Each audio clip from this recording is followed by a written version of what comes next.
Dracula par Bram Stoker. Chapitre 3. Journal de Jonathan Harker. Lorsque je découvris que j'étais prisonnier, une sorte de furie s'empara de moi. Je courus dans les escaliers en tous sens, essayant chaque porte et regardant attentivement par chaque fenêtre qui se trouvait sur mon chemin. Mais peu après, la conviction de mon impuissance l'emporta sur tous mes autres sentiments. Quand j'y pense, avec le recul de quelques heures, il me semble que je suis certainement devenu fou sur le moment, me comportant quasiment comme un rat pris au piège.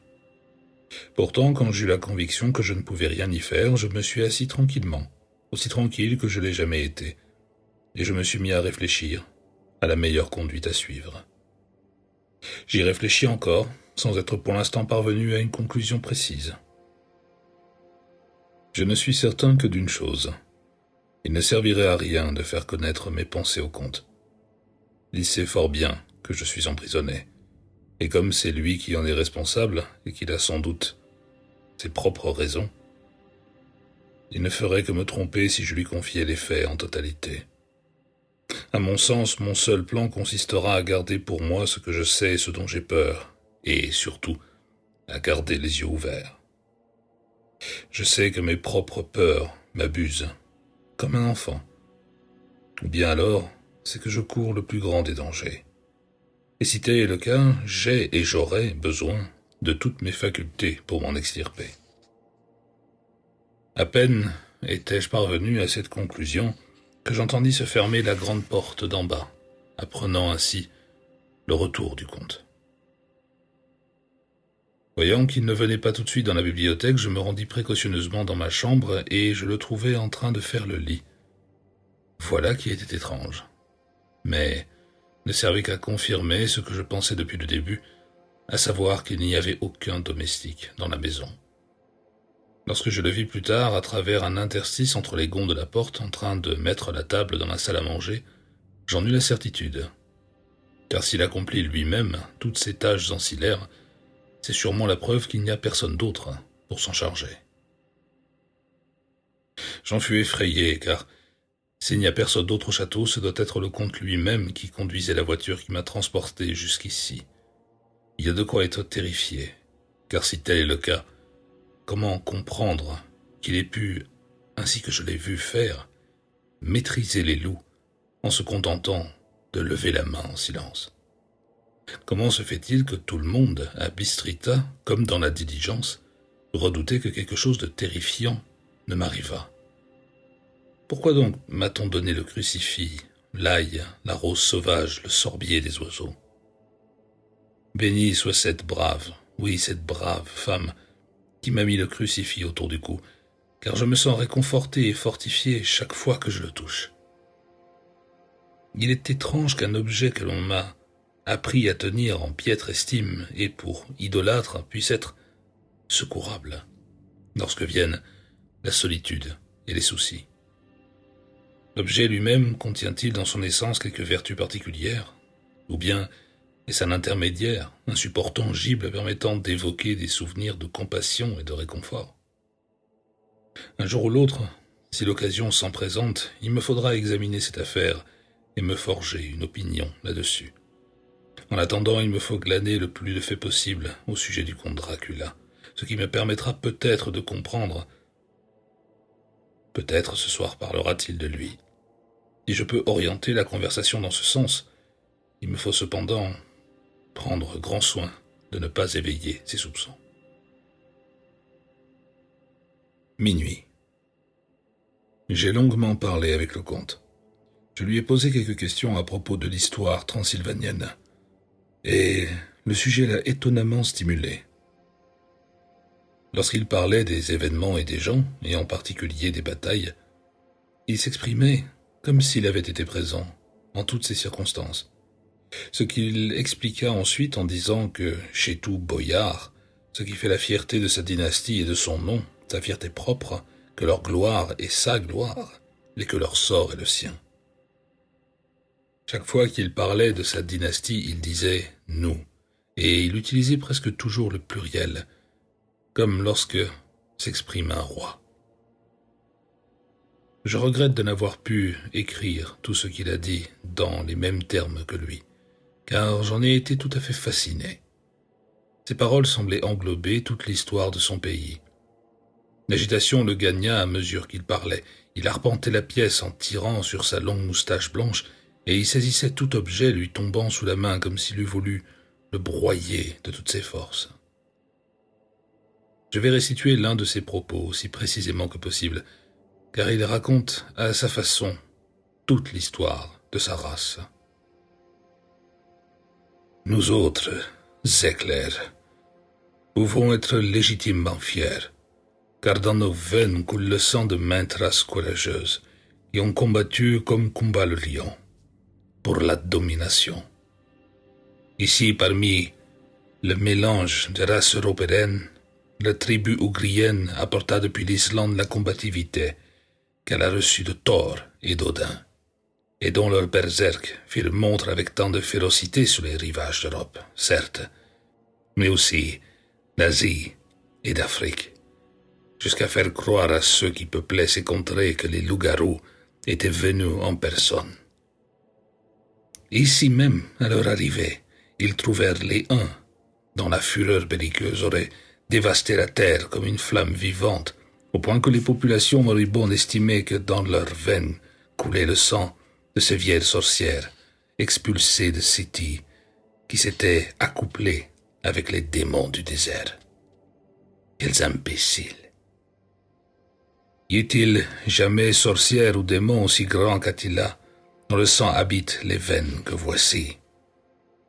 Y a-t-il lieu de s'étonner de ce que nous étions une race conquérante, de ce que nous étions fiers, de ce que nous repoussâmes le Magyar, le Lombard, l'Avar, le Bulgare ou le Turc, lorsqu'ils firent déferler leurs milliers d'hommes par-dessus nos frontières?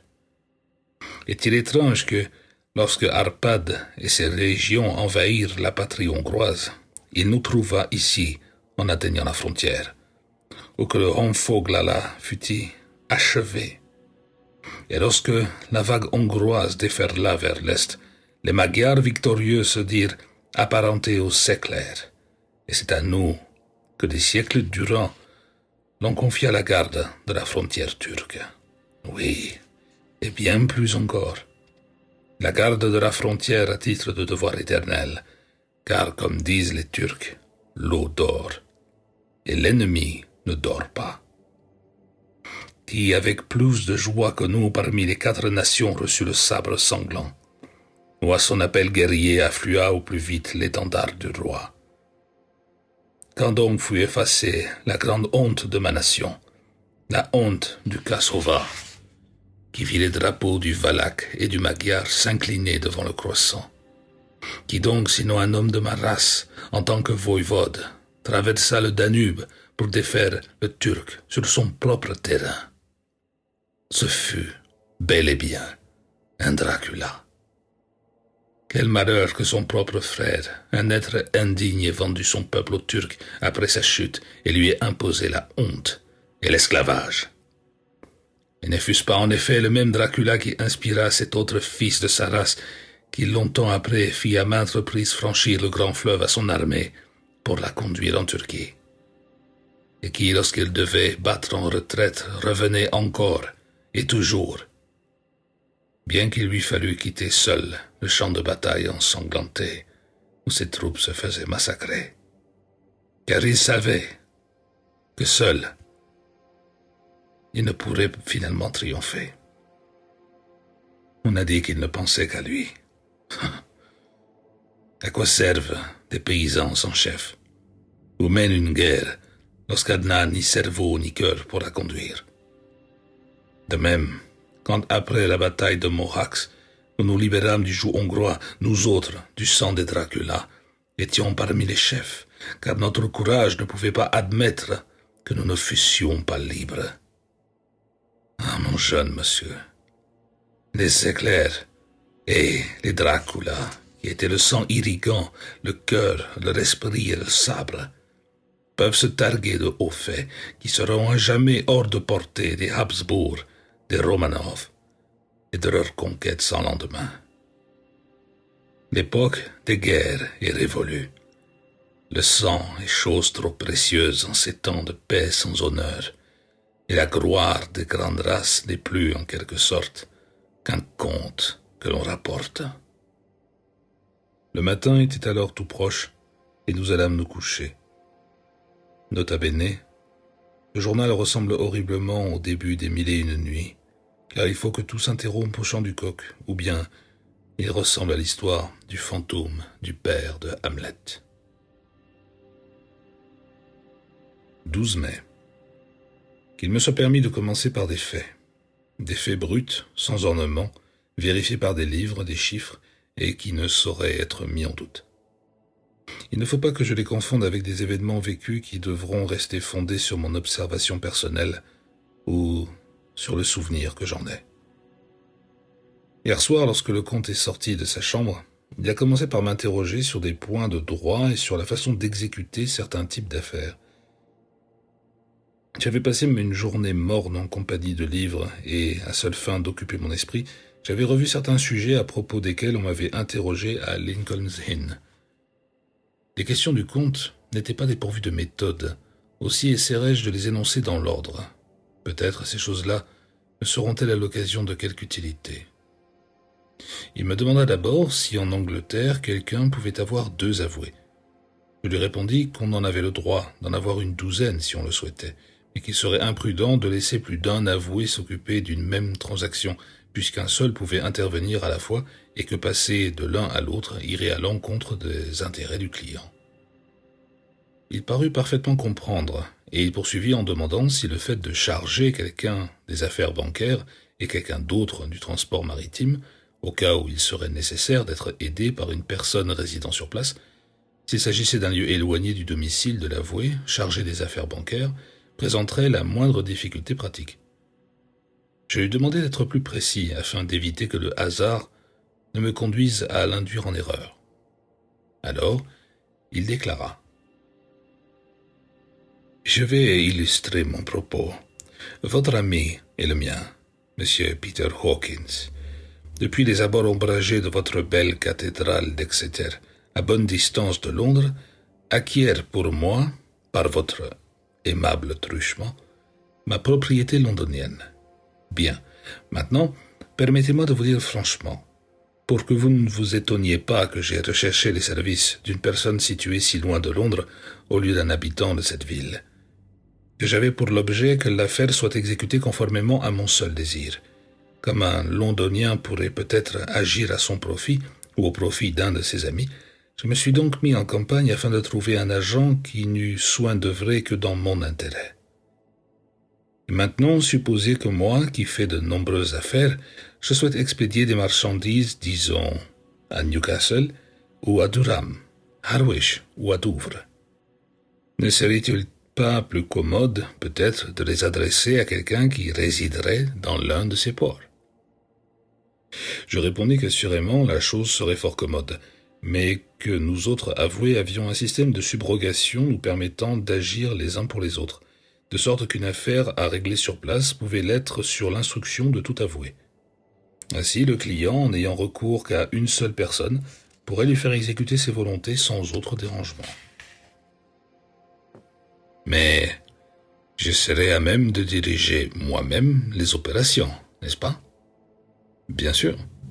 Et c'est ainsi que procèdent souvent des hommes d'affaires qui ne souhaitent pas qu'une seule personne, quelle qu'elle soit, connaisse la totalité de leurs activités. Bien, dit-il.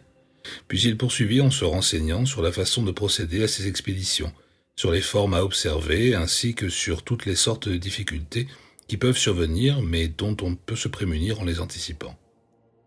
Je lui expliquai tout cela du mieux que je le pus, et assurément, il me donna l'impression qu'il aurait fait un merveilleux avoué, car il pensait à tout, et il prévoyait tout.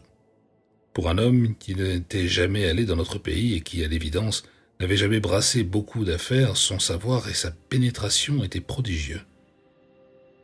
Lorsqu'il eut obtenu toute assurance quant au point dont il avait parlé, et que j'eus tout vérifié du mieux possible à l'aide des ouvrages disponibles, il se leva soudain pour dire: « Depuis votre première lettre, avez-vous écrit à notre ami M. Peter Hawkins, ou à qui que ce soit d'autre? » C'est avec quelque amertume au cœur que je lui répondis par la négative, et lui dis que je n'avais encore eu l'occasion d'envoyer des lettres à qui que ce fût.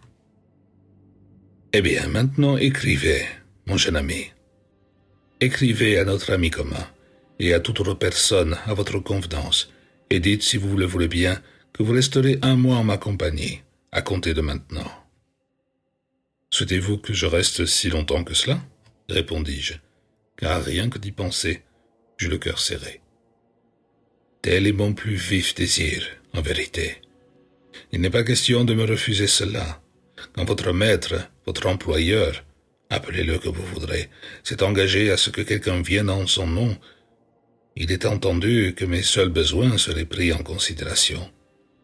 Je n'ai pas à regarder à la dépense, n'est-ce pas? Que pouvais-je faire d'autre, sinon m'incliner? C'est de l'intérêt de M. Hawkins qu'il s'agit et non du bien. Je devais penser à lui et non à moi, et de plus, tandis que s'exprimait le comte Dracula, il y avait dans son regard et son comportement un je ne sais quoi qui me faisait souvenir que j'étais prisonnier, et que quand bien même l'eussé-je souhaité, je n'avais pas le choix. Le comte vit sa victoire lorsque je m'inclinai devant lui, et il comprit qu'il était le maître au trouble de mon visage, car il se mit aussitôt à user de cet avantage, mais à sa manière suave, à laquelle on ne pouvait résister. Je vous prierai, mon bon et jeune ami, de ne point évoquer dans vos lettres d'autres choses que nos affaires. Nul doute que vos amis seront heureux de savoir que vous allez bien et qu'il vous tarde de rentrer chez vous pour les revoir, n'est-ce pas? Tout en disant cela, il me tendit 3 feuilles de papier à lettres et 3 enveloppes.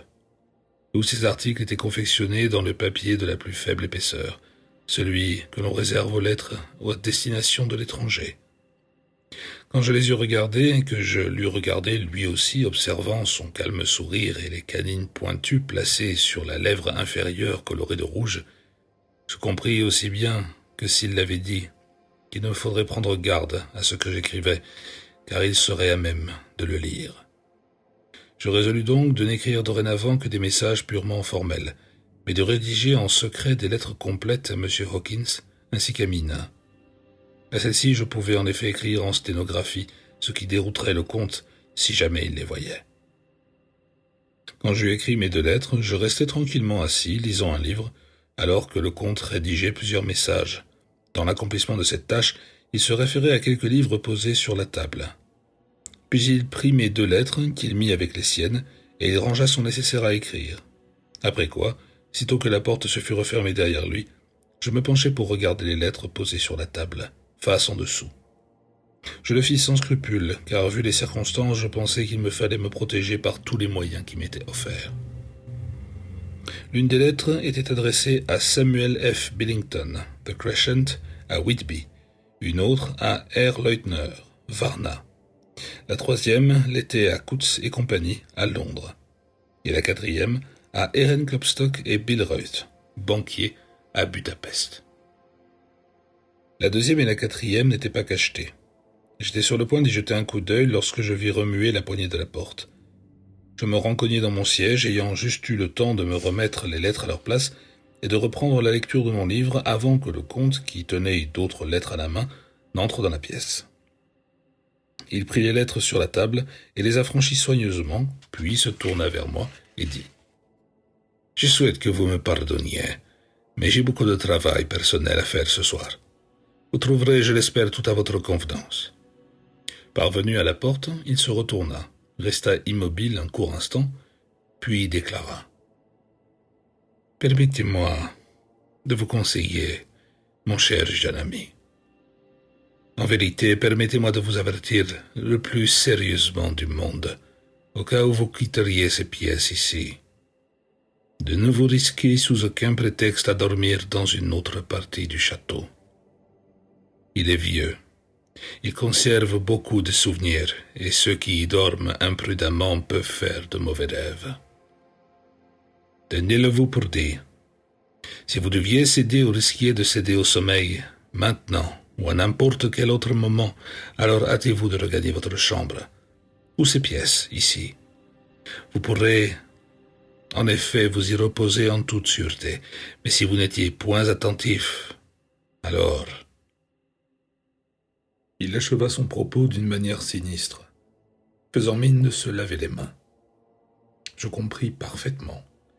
La seule chose dont je n'étais pas sûr était de savoir si un rêve quel qu'il fût pouvait être plus terrifiant que ce filet contre nature et horrible d'obscurité et de mystère qui semblait se resserrer sur moi. Plus tard, je confirme les derniers mots que j'ai écrits, mais cette fois il n'y a pas le moindre doute. Je dormirai sans crainte dans tout endroit où il n'est pas. J'ai placé le crucifix au-dessus de la tête de mon lit. J'imagine que mon repos est ainsi moins exposé aux rêves, et c'est là qu'il restera. Lorsqu'il m'a quitté, j'ai regagné ma chambre. Après un petit moment, n'entendant aucun son, j'en suis sorti et j'ai monté l'escalier de pierre à une hauteur suffisante pour regarder en direction du sud. Cette immense étendue me donnait un certain sentiment de liberté, bien qu'elle me fût inaccessible, en comparaison avec la sombre étroitesse de la cour du château. Portant mon regard vers celle-ci, je sentis que j'étais bel et bien en prison, et il me sembla que j'avais besoin de respirer de l'air frais, même si c'était l'air de la nuit. Cette existence nocturne, je commence à m'en rendre compte, n'est pas sans m'affecter. Mes nerfs s'en trouvent sans dessus-dessous. Mon ombre me fait sursauter, et je suis habitué par toutes sortes d'horribles imaginations. Dieu sait qu'il y a de quoi avoir terriblement peur en cet endroit maudit. Je regardais cette belle étendue baignée par les teintes jaunes et suaves du clair de lune, au point d'en devenir aussi lumineuse que le jour.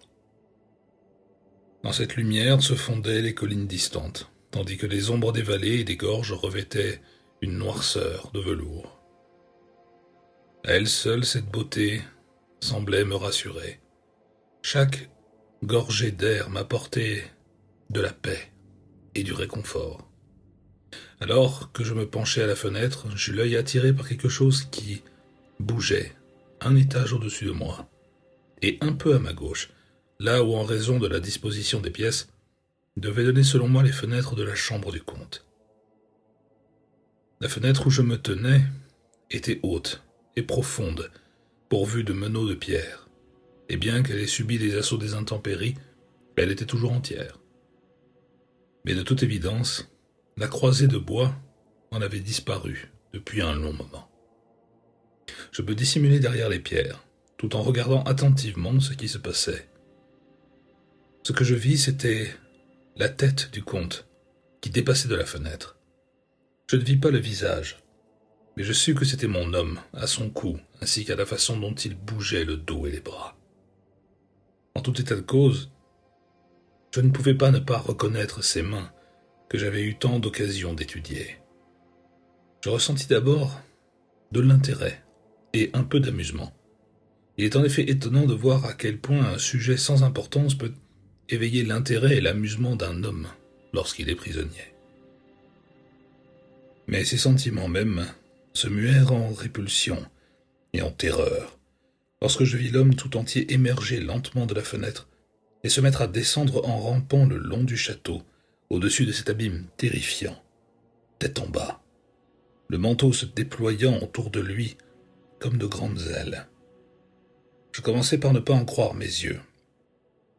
Je pensais qu'il y avait là quelque illusion causée par le clair de lune, quelque effet étrange dû à l'obscurité, mais je continuais d'observer, et il ne pouvait s'agir d'une erreur. Je voyais les doigts et les orteils qui s'agrippaient au coin des pierres dont l'outrage des années avait fait disparaître le mortier, et mettaient ainsi à profit le moindre relief, la moindre irrégularité, pour descendre à une vitesse considérable, tout comme un lézard se propulse sur un mur.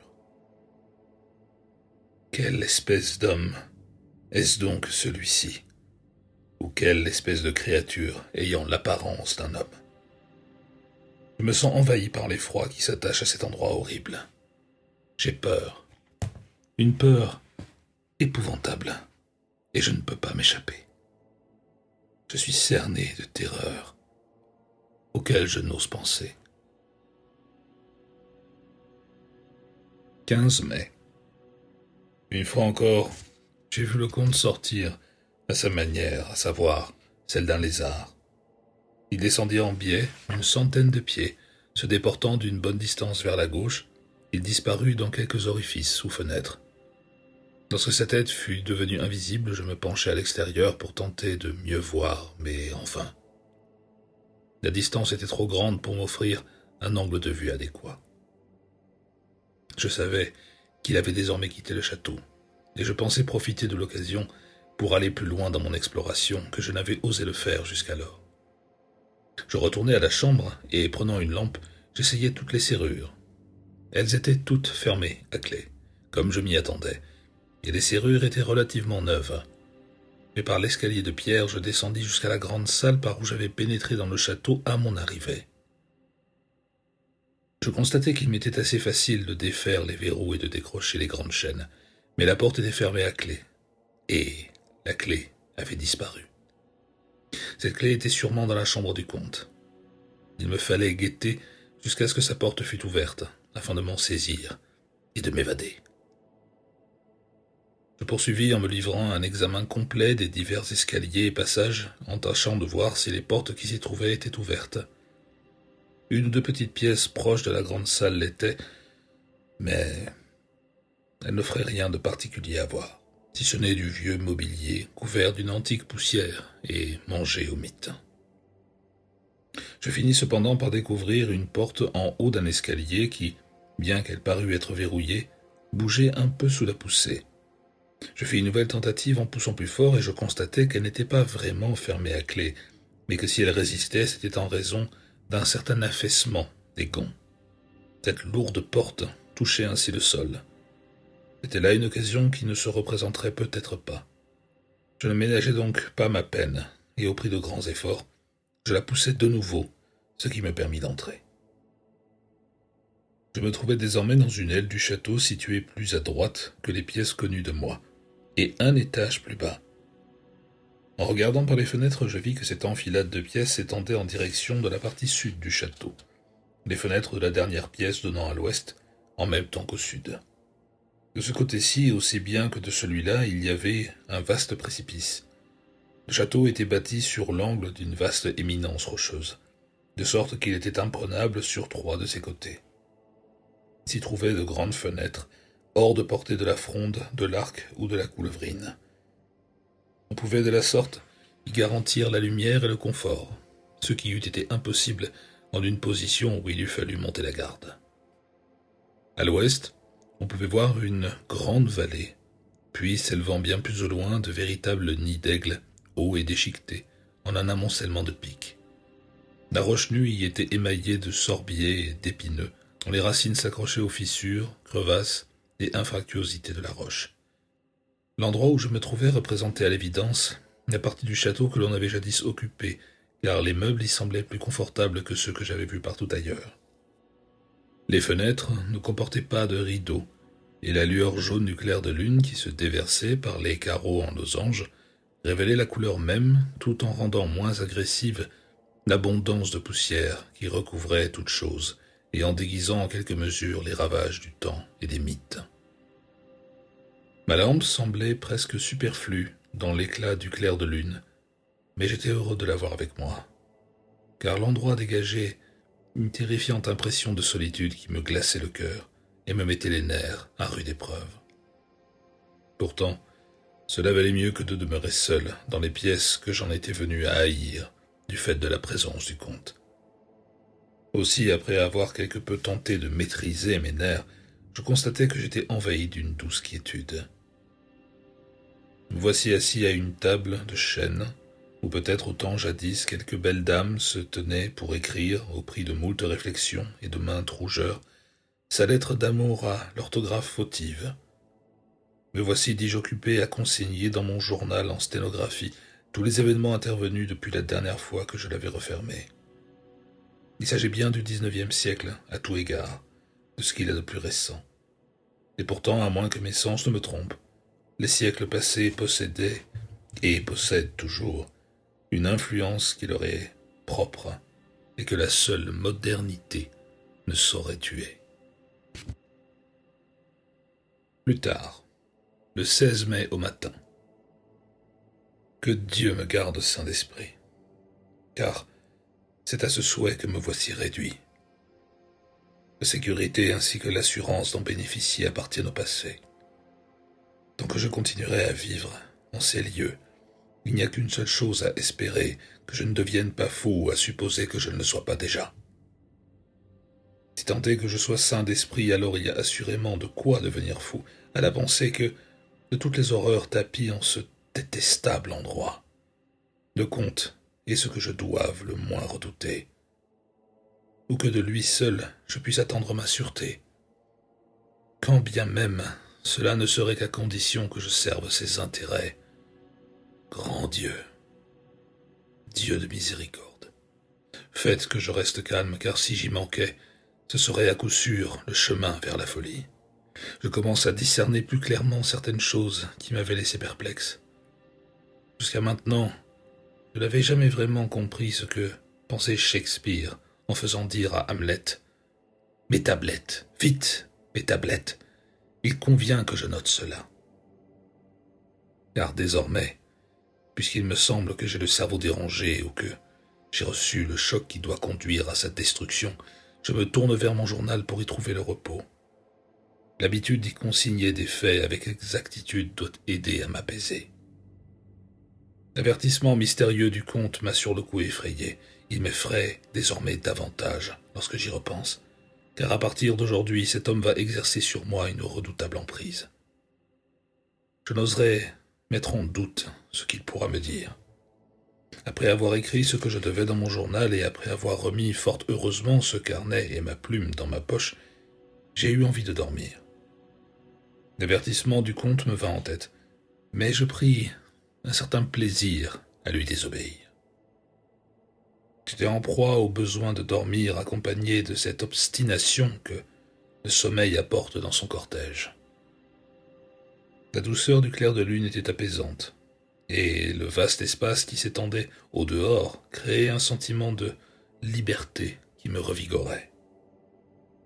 Je résolus de ne point retourner le soir aux pièces hantées par la mélancolie, mais de dormir sur place, là où étaient jadis assises des dames chantant et menant une vie de suavité, tandis que leur tendre cœur soupirait pour leurs compagnons partis loin d'elles et plongés dans des guerres impitoyables.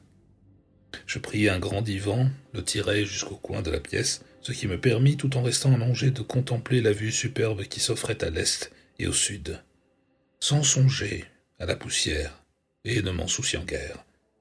Je me préparai à dormir. Je dus, je le suppose, m'endormir. Je l'espère. Je crains pourtant que ce ne soit pas le cas. Tout ce qui s'ensuivit était en effet étonnamment réel. Si réel que maintenant, assis en ce lieu, dans le grand et plein soleil de la matinée, je ne peux absolument pas croire que tout n'était que sommeil. Je n'étais pas seul. La pièce était la même, et n'avait changé en rien depuis que j'y étais entré. Sur le sol, je voyais, dans le clair de lune étincelant, mes traces de pas aux endroits où j'avais dérangé la longue accumulation de la poussière. Au clair de lune, en face de moi, se trouvaient 3 jeunes femmes. C'étaient de grandes dames, en juger par leurs habits et leurs manières. Je crus alors que je rêvais, car bien que la lune étendît sa lumière derrière elles, elle ne projetait aucune ombre sur le sol. Elles s'approchèrent de moi et me regardèrent un temps, puis elles échangèrent des propos en chuchotant. 2 étaient brunes et possédaient un long nez aquilin, comme le comte, ainsi que de grands yeux sombres et perçants qui semblaient presque rouges par opposition à la couleur jaune pâle de la lune. D'autres étaient blondes, autant que l'on peut l'être, avec de grandes mèches ondulées de cheveux dorés et des yeux pareils à de pâles saphirs. J'avais quelque peu le sentiment de connaître son visage, et de le connaître par l'une de ces peurs que l'on éprouve en rêvant. Mais je ne pus sur le coup me rappeler ni comment ni où je l'avais vue. Elles avaient toutes 3 les dents d'un blanc étincelant, qui brillaient comme des perles en se détachant sur le rubis de leurs lèvres voluptueuses. Il y avait quelque chose en elles qui me mettait mal à l'aise.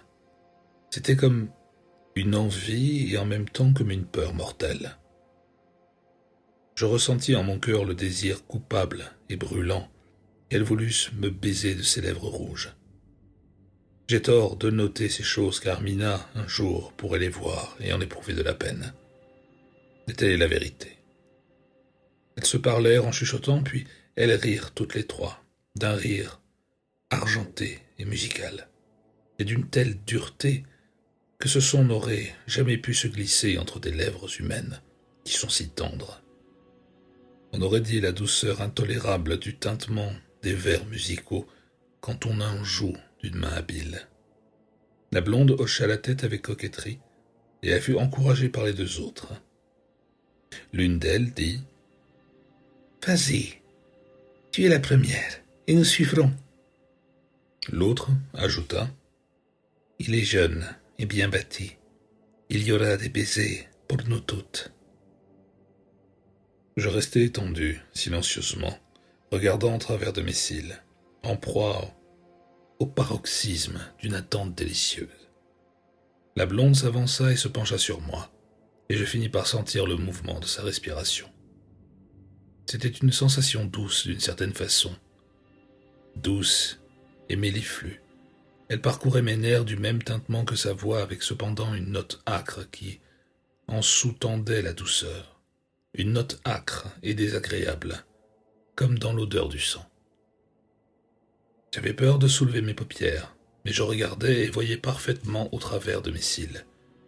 La blonde se mit à genoux et se pencha sur moi, me couvant littéralement des yeux. Il y avait en elle une telle volupté délibérée, qui était à la fois excitante et repoussante, et tandis qu'elle courbait le cou, elle se léchait véritablement les lèvres, tel un animal. Je finis par voir au clair de lune l'humidité qui faisait luire les lèvres écarlates et la langue rouge, tandis que celle-ci passait et repassait sur ses dents blanches et acérées. Sa tête descendait de plus en plus, cependant que les lèvres glissaient au-dessous de la région de ma bouche et de mon menton, et qu'elles étaient sur le point de me saisir à la gorge. Puis elle fit une pause. J'entendis alors le battement de sa langue occupée à lécher ses dents et ses lèvres, et je sentais la laine chaude sur mon cou. Puis la peau de ma gorge se mit à picoter, comme le fait la chair lorsque la main qui veut la chatouiller s'approche plus près, toujours plus près. Je sentais le contact doux et frémissant des lèvres sur la peau hypersensible de ma gorge, et le dur relief de deux dents acérées qui, à ce moment même, touchèrent cet endroit et s'y arrêtèrent. Je fermai les yeux en proie à une langoureuse extase, et j'attendis, le cœur battant. Mais à cet instant, je fus parcouru d'une autre sensation, rapide comme l'éclair. J'étais conscient que le comte se trouvait là, et j'avais l'impression qu'une tempête de fureur l'entourait dans son tourbillon.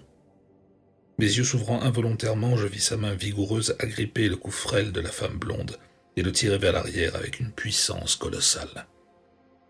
La fureur métamorphosait les yeux bleus de cette femme. Ses dents blanches s'entrechoquaient de rage et de colère, enflammaient le teint clair de ses joues. Mais quant au comte, je n'avais jamais imaginé un tel courroux ni une telle fureur, même chez les démons du gouffre de l'enfer. Ses yeux flamboyaient littéralement. Leur lueur rouge étincelait comme si derrière eux dansaient les flammes du feu infernal. Son visage était d'une pâleur de mort, et les linéaments en étaient aussi durs que les fils de fer que l'on aurait tirés. Les épais sourcils qui se rejoignaient au-dessus du nez ressemblaient désormais à une barre de métal, animée et chauffée à blanc. Un geste ample et féroce du bras, il rejeta la femme loin de lui, puis il fit signe aux autres, comme pour les faire refluer. C'était là le même geste impérieux que je l'avais vu utiliser face au loup. D'une voix qui, bien qu'elle fût basse et qu'il chuchota presque, semblait fendre l'air et résonner au travers de la pièce, il dit ce qu'il suit. « Comment osez-vous le toucher, tout autant que vous êtes?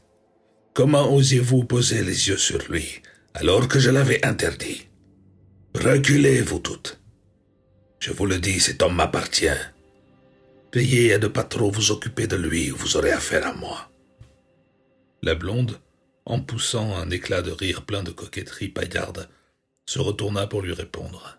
« Vous, Vous n'avez jamais aimé.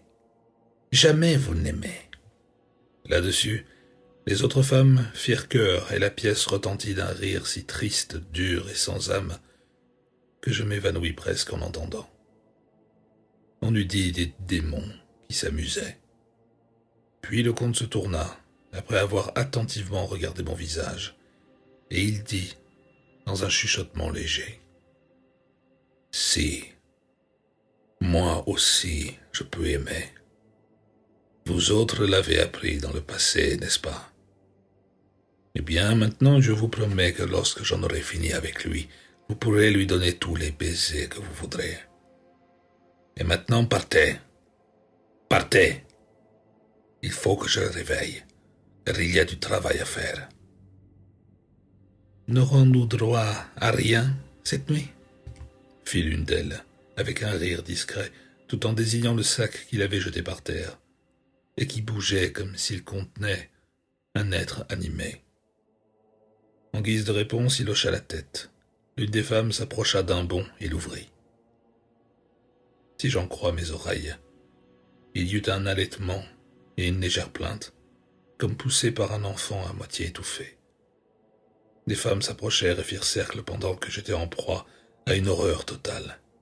Mais au moment où je regardais, elles disparurent, et avec elles disparut ce sac effroyable.